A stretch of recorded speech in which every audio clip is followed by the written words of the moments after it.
안녕하세요, 6학년 어린이 여러분. 우리 지난 시간에는 비례식에 대해서 알아봤습니다. 간단하게 복습을 하면 비례식은 비율이 같은 두 비를 기호, 등호를 사용해서 나타낸 식이다 라고 했습니다. 그러면서 이 등호를 기준으로 안쪽에 있는 것을 내항, 그리고 바깥쪽에 있는 것을 외항이라고 한다 라고 했습니다. 여기까지 기억이 잘 나나요? 네, 오늘은 우리가 배웠던 이 비례식을 좀 더 깊게 배워보겠습니다. 교과서 78쪽, 79쪽을 펴세요.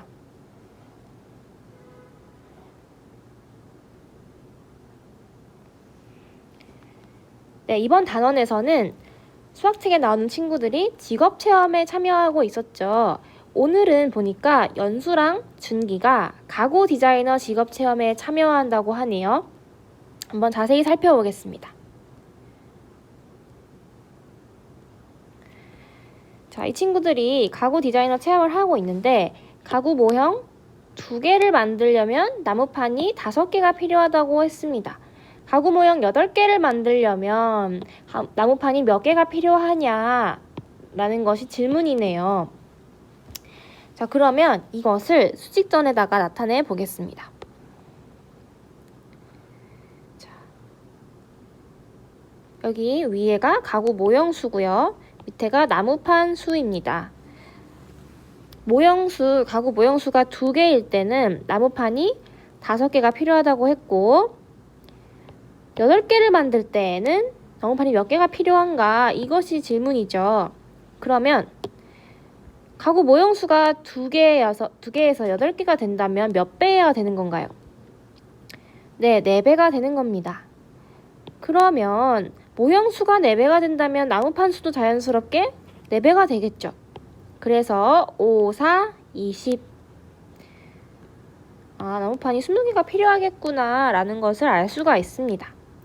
그러면 이것을 비례식으로 한번 나타내 볼게요.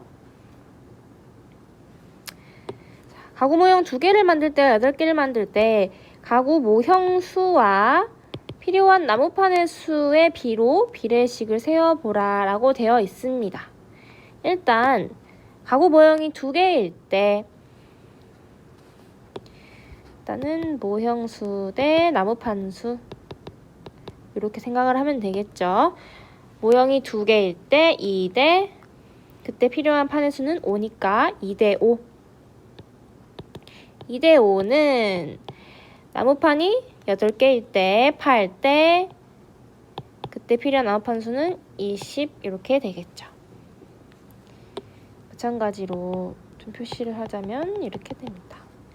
자, 이렇게 비례식이 완성됐습니다. 이때 외항은 숫자 무엇과 무엇인가요?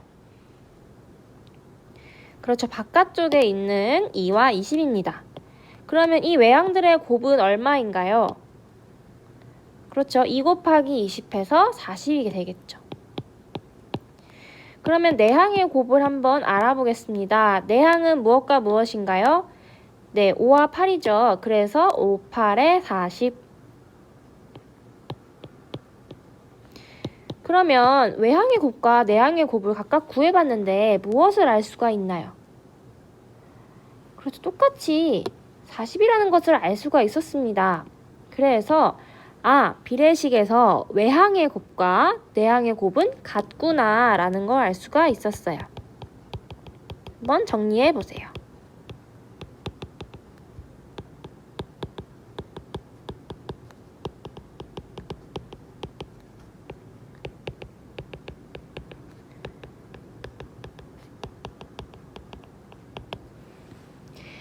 여기까지 됐으면 79쪽을 한번 볼게요.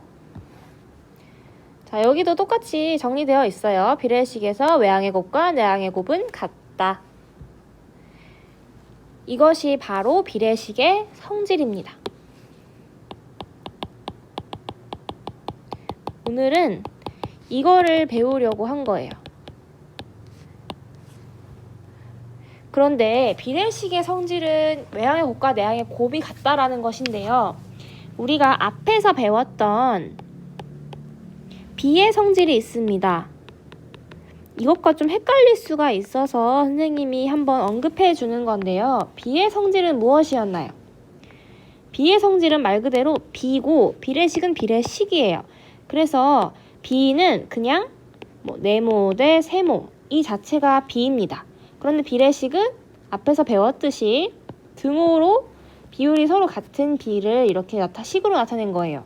그래서 비의 성질은 네모 대 세모 이 자체가 비니까 여기에서 0이 아닌 같은 수를 곱하거나 나누어도 그 비율은 같다라는 것이죠. 그래서 비례식의 성질과 비의 성질이 다르다는 것을 알고 있으면 좋겠습니다. 네, 이제 2번으로 넘어가 볼게요. 그 중에서 지혜는 책상 모형을 만들었다고 합니다. 특히 가로가 15cm인 책상 모형이라고 하네요.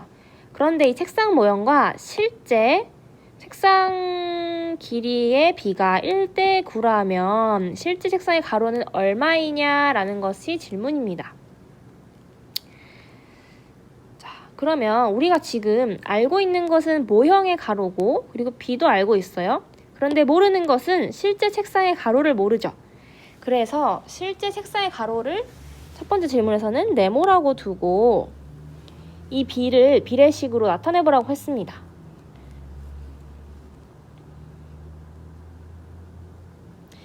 자, 여기 보면은 책상 모형과 실제 책상의 길이의 비와 책상 모형의 가로와 실제 책상의 가로의 비를 나타내라고 되어 있습니다.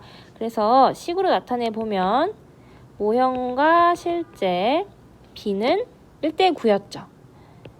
이 1대 9는 가로, 모형의 가로와 실제 가로 비랑 비율이 같기 때문에 이렇게 해보라고 되어 있는 거예요.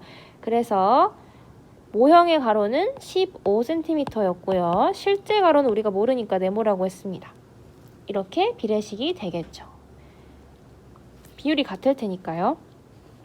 자, 여기서 이제 우리는 비례식의 성질을 응용해 볼 거예요. 비례식에서 외항의 곱을 곱셈식으로 나타내어 보라고 되어 있습니다. 외항은 무엇과 무엇인가요? 그렇죠. 1과 네모가 되겠죠. 그래서 외항의 곱을 식으로 나타내면 1 곱하기 네모입니다. 다음 내항의 곱을 곱셈식으로 나타내라고 되어 있어요. 내항은 9와 15죠. 그래서 9 곱하기 15로 나타낼 수 있습니다. 자, 이제 두 곱셈식을 이용해서 네모의 값을 구해보라고 되어 있는데요. 이때 딱 비례식의 성질을 쓰면 되는 거죠. 비례식의 성질이 무엇이었나요? 네, 외항의 곱과 내항의 곱은 값이 같다라고 되어 있었죠. 그게 비례식의 성질이니까 그대로 식을 세워보면 1 곱하기 네모는 9 곱하기 15다. 이렇게 나타낼 수 있습니다. 그러면 이제 네모는 너무 구하기 쉽겠죠. 1 곱하기 네모는 네모와 같으니까 네모는 9 곱하기 15와 같고 이것을 계산해보면 얼마가 나오나요? 네, 135가 나옵니다. 그래서 실제 책상의 가로는 135cm. 자, 여기까지 비례식의 성질을 공부해보고 그것을 통해서 값을 구해봤어요. 자, 여기까지 선생님과 공부했는데요. 이제 영상을 잠시 멈추고 3번을 풀어보세요.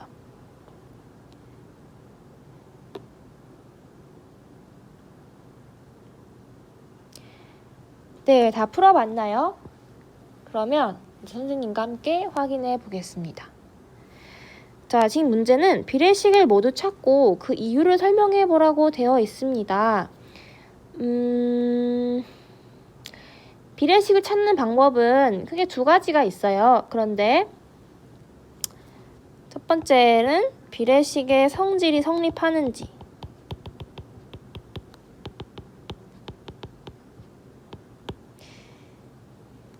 이 비례식의 성질.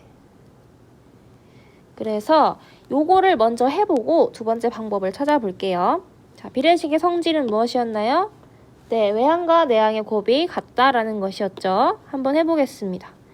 첫 번째부터 내항은 8, 9, 72.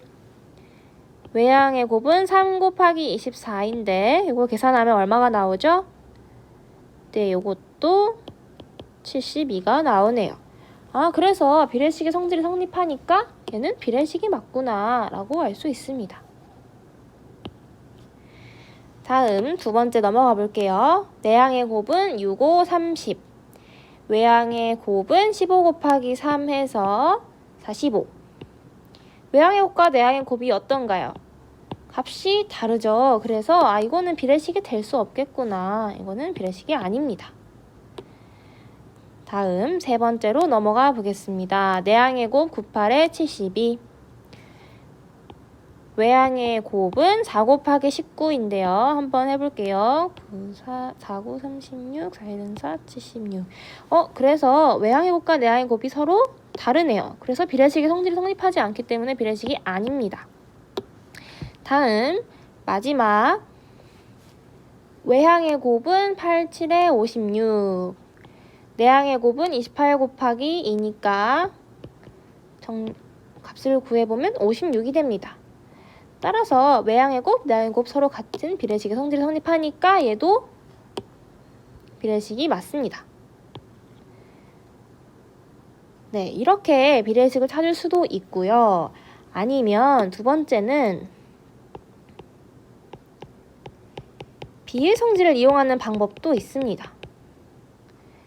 왜냐하면 비의 성질은 전항과 후항의 같은 0이 아닌 같은 수를 곱하거나 나누어도 그 비율이 같다라는 것이죠.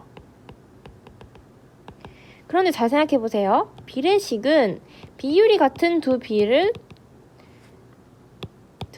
등호를 통해서 식으로 나타낸 것이죠. 그래서 확인을 이렇게 하면 됩니다. 이것을 예로 보여주면 3대 8이라는 그냥 비를 보는 거예요. 여기서 전항과 후항에다가 똑같은 수를 곱해서 뒤에 있는 비가 나오는지 확인만 하면 되겠죠. 자, 3에서 9 똑같이 전항만 비교할게요. 3에서 9는 곱하기 3을 하면 되고요. 8에서 얼마가 곱해지면 24가 되나요? 그렇죠. 곱하기 3을 하면 됩니다. 그래서 같은 수를 곱하면 이게 나오네요. 그러면 얘와 얘는 비율이 서로 같으니까 비례식이 맞구나 라고 알 수도 있습니다. 그래서 두 가지 방법으로 비례식을 찾을 수 있었어요. 네, 여기까지입니다. 이제 익힘책 54, 55쪽을 스스로 풀어보고 매겨보기까지 해보세요. 수고했습니다.